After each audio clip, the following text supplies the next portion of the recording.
श्रमण भगवान महावीर स्वामी के चरणों में मेरे भावपूर्वक वंदन। राष्ट्र संत परम गुरुदेव श्री के चरणों में मेरे भावपूर्वक वंदन।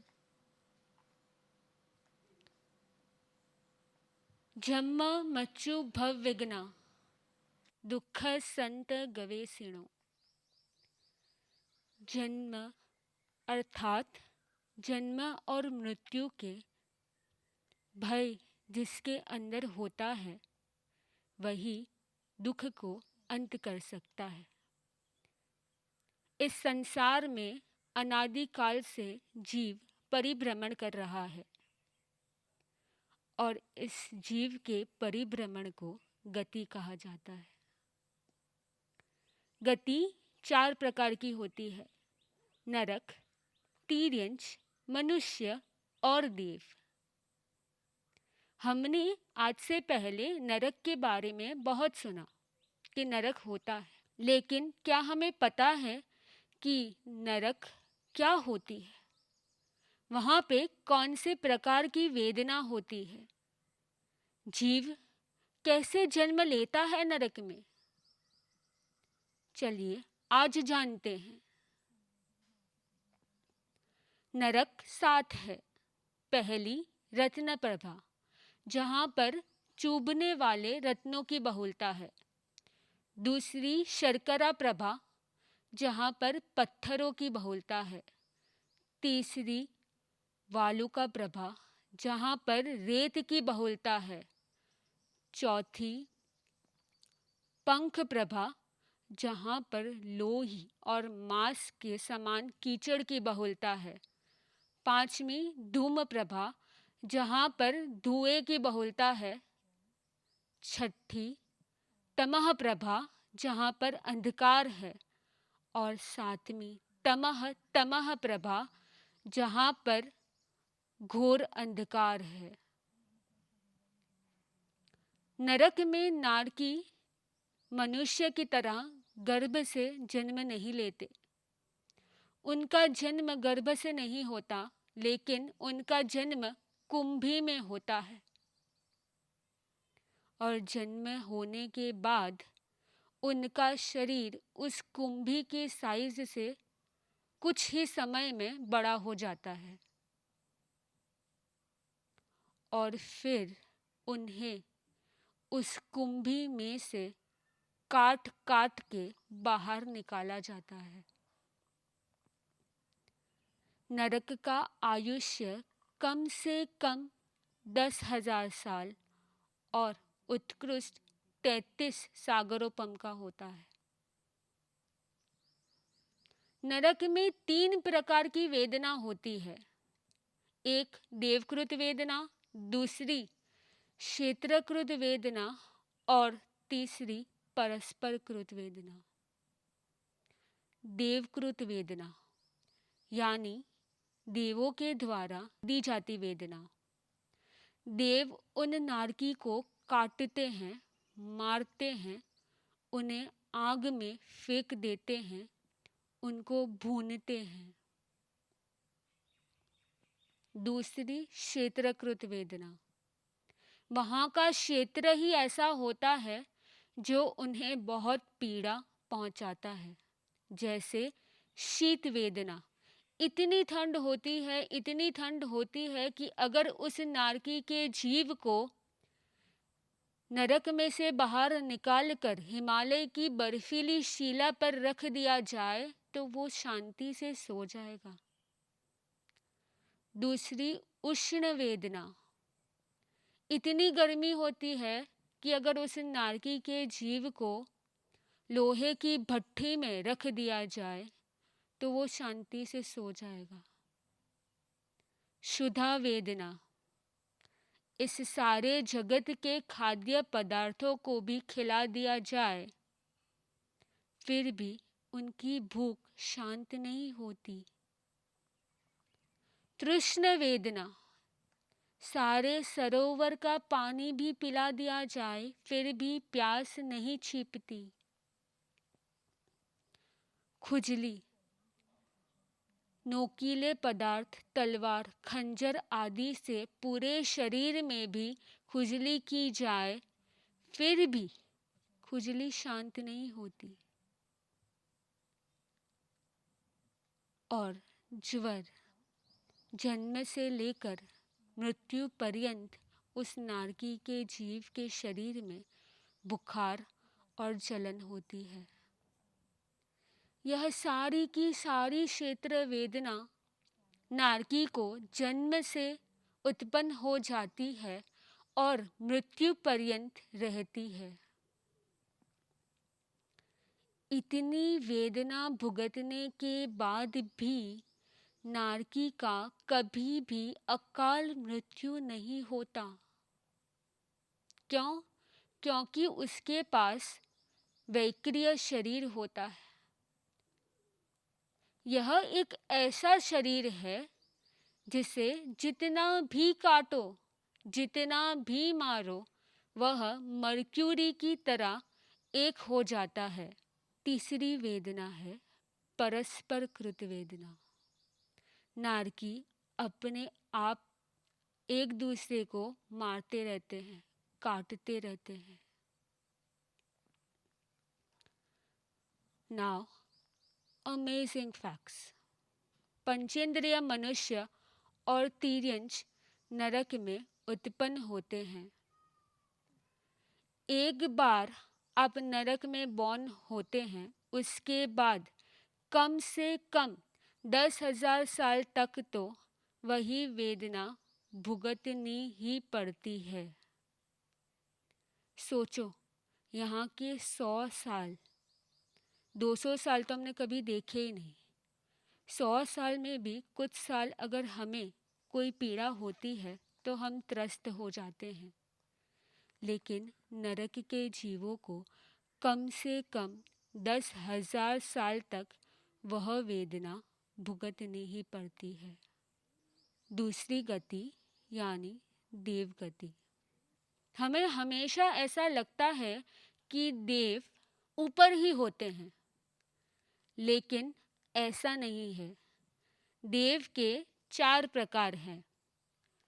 भवनपति, जो भवनों में रहते हैं उसे भवनपति कहा जाता है और वे नीचे अधोलोक में रहते हैं। दूसरा वाणव्यंतर यानी गुफाओं में, खाली जगहों में ये देव रहते हैं और यह मध्यलोक में यानी हमारे साथ रहते हैं। तीसरा ज्योतिषी, सूर्य चंद्र ग्रह नक्षत्र तारा को ज्योतिषी कहते हैं। और चौथा वैमानिक, जो विमानों में रहते हैं उसे वैमानिक देव कहा जाता है। भवनपति 2 प्रकार के होते हैं, एक भवनपति और दूसरा परमाधामी। वाणव्यंतर भी 2 प्रकार के होते हैं, एक वाणव्यंतर और दूसरा जृंबक। सूर्य चंद्र ग्रह नक्षत्र और तारा, ये 5 प्रकार के ज्योतिषी देव होते हैं। 12 देवलोक, 9 लोकांतिक, 9 ग्रहविक, 5 अनुत्तर विमान और 3 किलविशी, यह सब प्रकार वैमानिक देवों के हैं। देव देव शैया में उत्पन्न होते हैं। उनका भी मनुष्य की तरह गर्भ से जन्म नहीं होता, लेकिन शैया में जन्म होता है। देव जन्म लेने के बाद देव का आयुष्य कम से कम 10,000 साल और उत्कृष्ट 33 सागरोपम का होता है। देव अपनी आंखें, अपने पलक कभी भी नहीं झपकाते। वो जब चाहे, जैसा चाहे वैसा रूप बना सकते हैं। उनका शरीर वैक्रिय शरीर होता है और वे जमीन से 4 आंगुल ऊपर चलते हैं। उनके पांव कभी भी जमीन को स्पर्श नहीं करते। इतनी रिद्धि सिद्धि होने के बावजूद जब कोई मनुष्य, कोई साधु संयम या तप करता है तो उनके दर्शन करने देव उस देवलोक में से मनुष्य लोक में आते हैं। तीर्थंकर के 5 कल्याणक में भी देव मनुष्य लोक में आते हैं। और जब देव देवता ही नाटकों में व्यस्त हो जाते हैं या जहाँ पर मनुष्य या तिर्यंच के कलेवर की डेड बॉडी की गंध आती हो, वहाँ पर वह नहीं आते। यानी ये दोनों कारणों से देव मनुष्य लोक में नहीं आते। देवलोक में देव कौन बन सकता है? हम ऐसा क्या करते हैं कि हमारा जन्म देव तरीके उत्पन्न हो, हम देवलोक में जन्म लें? जब भी हम भगवान के व्रत को फॉलो करते हैं, व्रतों का पालन करते हैं, यानी अगर हम श्रावक बनते हैं या हम साधु बनते हैं तो हमारा जन्म देवलोक में उत्पन्न हो सकता है। Now, amazing facts about this गति। हमने सुना है कि देवलोक में देव और देवी दोनों होते हैं, लेकिन देवी सिर्फ दूसरे लोक तक ही होती है। मैक्सिमम देव की आसक्ति पृथ्वी, पानी और वनस्पति में होती है। हाँ, लेकिन जो अनासक्त देव हैं वो मनुष्य में उत्पन्न हो सकते हैं।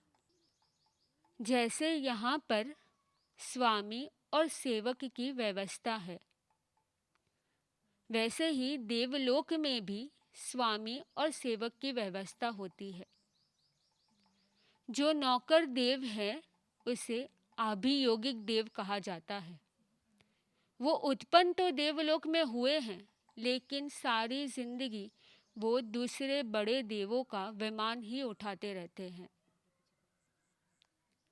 जैसे यहाँ पर चंडाल चार होते हैं, वैसे ही देवलोक में भी किल्विशी नाम के देव होते हैं, जिनका देवलोक में कोई मान सम्मान नहीं होता। जो इस भव में देव, गुरु और धर्म की अशातना करते हैं, वह वैमानिक देव में किल्विशी जाति के देव के रूप में उत्पन्न होते हैं। हमने 2 गति तो समझ ली। निगोद यानी क्या? निगोद यानी अनंत जीवों का एक सामान्य सा शरीर, यानी जीव अनंत और शरीर एक। आप एक आलू लो, उस आलू के अंदर सुई घुसाओ और सुई निकालने के बाद उस सुई के अग्र भाग पर जितना आलू है उसमें असंख्य प्रतर, प्रतर मीन्स शीट्स और असंख्य मीन्स अनकाउंटेबल, असंख्य प्रतर होते हैं। उस असंख्य प्रतर में एक प्रतर लो और एक प्रतर में असंख्य श्रेणी होती है, यानी श्रेणी यानी कॉलम्स, अनकाउंटेबल कॉलम्स होते हैं। अनकाउंटेबल कॉलम्स में से एक कॉलम में अनकाउंटेबल्स असंख्य गोले होते हैं, अनकाउंटेबल सर्कल्स। अनकाउंटेबल सर्कल्स में से एक सर्कल में अनकाउंटेबल शरीर होते हैं, अनकाउंटेबल बॉडीज। और उस अनकाउंटेबल बॉडी में से एक बॉडी में अनंत जीव यानी इनफाइनाइट सोल्स होते हैं। एक सुई के अग्र भाग पर जितना आलू है उसमें अगर इतने जीव हैं तो पूरे आलू में कितने होंगे? और अगर घर पे सब्जी बनाई जाए तो उस आलू की सब्जी में कितने जीव होंगे। आज हमारी कल्पना से भी यह बाहर है। आज हम इमेजिन भी नहीं कर पा रहे हैं कि उसमें कितने जीव होंगे, लेकिन हम सबसे पहले वहीं थे। हमारे सब के परिभ्रमण की शुरुआत वहीं से हुई थी। निगोद के जीव 48 मिनट्स में 65,536 टाइम्स जन्म मरण कर लेते हैं, यानी 1 मिनट में 1000 से भी ज़्यादा जन्म मृत्यु हो जाते हैं उस जीव के।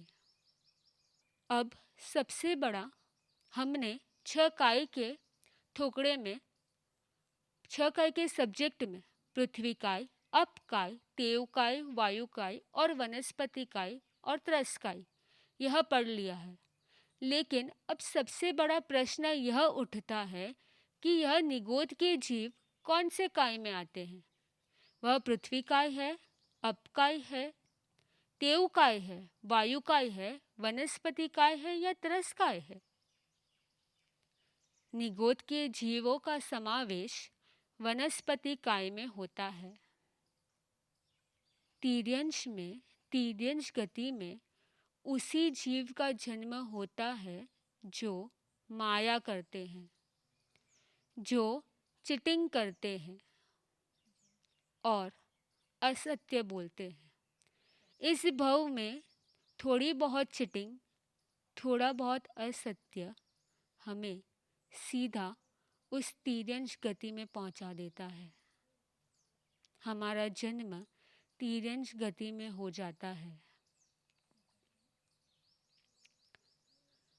Amazing facts. निगोद के जीवों का आहार और पानी तो एक साथ ही होता है, लेकिन श्वास भी साथ में ही होते हैं। उन्हें स्वतंत्र श्वास लेने की भी फ्रीडम नहीं होती। इस लॉकडाउन की सिचुएशन में हम अपने परिवार के साथ भी नहीं रह पा रहे हैं, लेकिन सोचो उन जीवों के बारे में जो अनंत काल से अनंत जीव एक ही शरीर में रह रहे हैं। चौथी गति है मनुष्य गति। मनुष्य 3 प्रकार के होते हैं: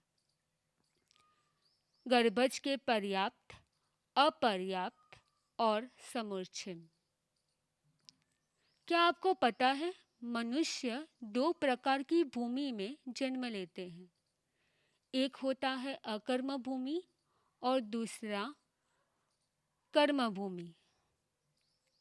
अकर्म भूमि यानी एक ऐसी भूमि जहाँ पर असी, तलवार, मसी यानी लेखन और कृषि यानी खेती, यह 3 प्रकार के व्यापार से जीवन नहीं जिया जाता। वहाँ पे 10 प्रकार के कल्प वृक्ष होते हैं जो उन मनुष्यों की सारी नीड्स को फुलफिल करते हैं। मनुष्य उस अकर्म भूमि में जुगल्या यानी ट्विन्स बॉर्न लेते हैं, एक गर्ल और एक बॉय, और उनका जन्म भी साथ में होता है और मृत्यु भी साथ ही में होती है। वहाँ पे किसी को कोई भी दर्द नहीं होता, कोई भी बीमारी नहीं होती। दूसरी भूमि है कर्म भूमि। कर्म भूमि यानी असी, तलवार, मसी यानी लेखन क्रिया और कृषि यानी खेती, यह 3 प्रकार के व्यापार से अपने जीवन को निर्वाह करने वाले मनुष्य इस कर्म भूमि में बॉर्न होते हैं और वैसी भूमि को कर्म भूमि कहा जाता है। आपने अकर्म भूमि के बारे में सोचा, कहीं न कहीं आपके मन में भाव आए होंगे कि मुझे भी नेक्स्ट भव में अकर्म भूमि में बॉर्न होना है, जहाँ पे मुझे कोई मेहनत न करनी पड़े, सारी चीज़ें, सारी नीड्स उस कल्प वृक्ष से ही कंप्लीट हो जाए, फुलफिल हो जाए। लेकिन तीर्थंकर इस कर्म भूमि में ही बॉर्न होते हैं। साधु संतों इस कर्म भूमि में ही होते हैं और धर्म भी इस कर्म भूमि में ही होता है। अकर्म भूमि में आप अपने कर्म को उत्कृष्ट सही कर सके, ऐसी कोई प्रोसेस नहीं हो सकती।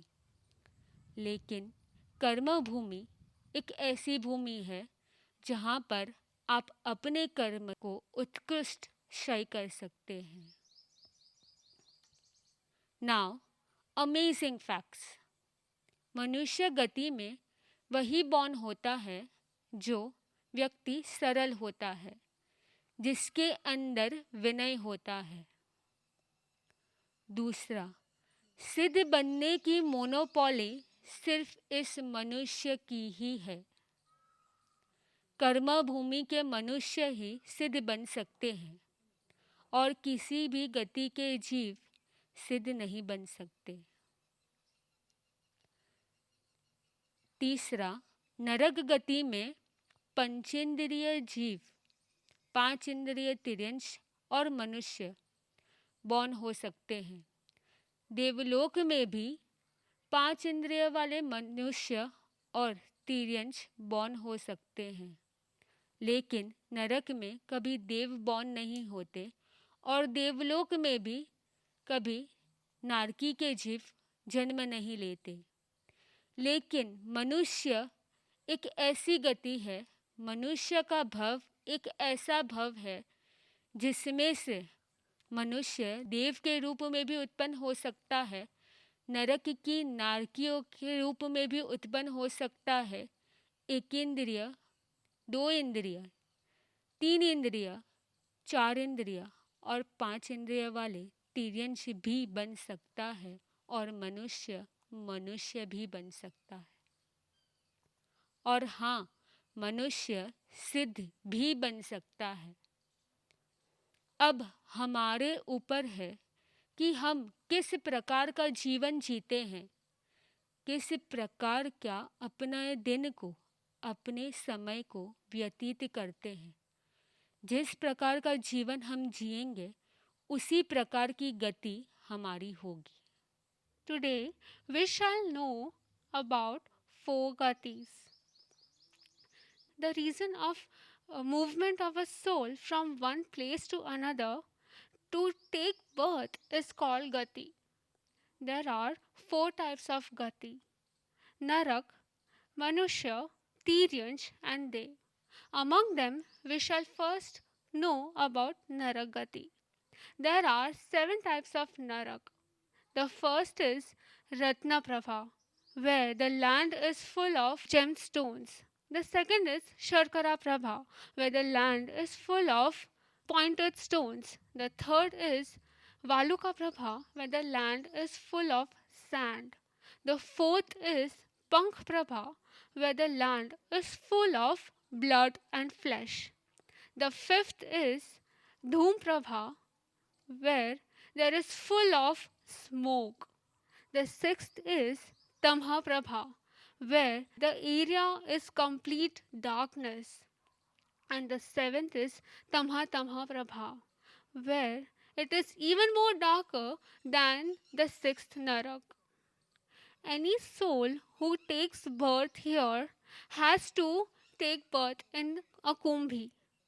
A kumbhi is a type of pot where the mouth is very narrow. Once they take birth in kumbhi, they shall grow their body, and once they complete their growing, their body is much more bigger than the size of a kumbhi.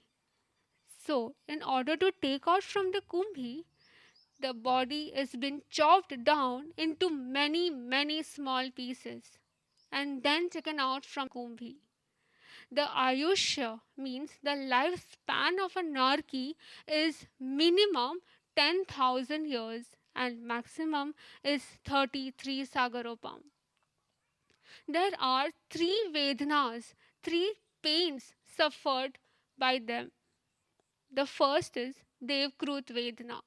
Devkrut Vedana is the torture given by the celestial beings to them by throwing them into hot boiling oil, making them eat their own blood and flesh, and by cutting them into many small pieces. The second is Kshetrakrut Vedana. The place there itself is extremely painful for them. For example, the temperature of few narak are so low that if you take out a narki out of it and ask him to sleep on icy Himalayan mountains, he can easily, comfortably sleep on it. This is Sheet Vedna. Ushna Vedna. There, the temperature is so high that if you take out one narki and ask him to sleep on burning coals, yet he can sleep easily on it. Shrudha Vedana. If you offer all the eatable products available on this earth, still his hunger won't be satisfied. The fourth is Trusha Vedana. If you offer all the water bodies available on this earth, yet his thirst won't be satisfied. And there are many more Kshetra Vedanas that are suffered by them. The third is Paraspar Krut Vedana. This Paraspar Krut Vedana is hurting, harming, killing each other.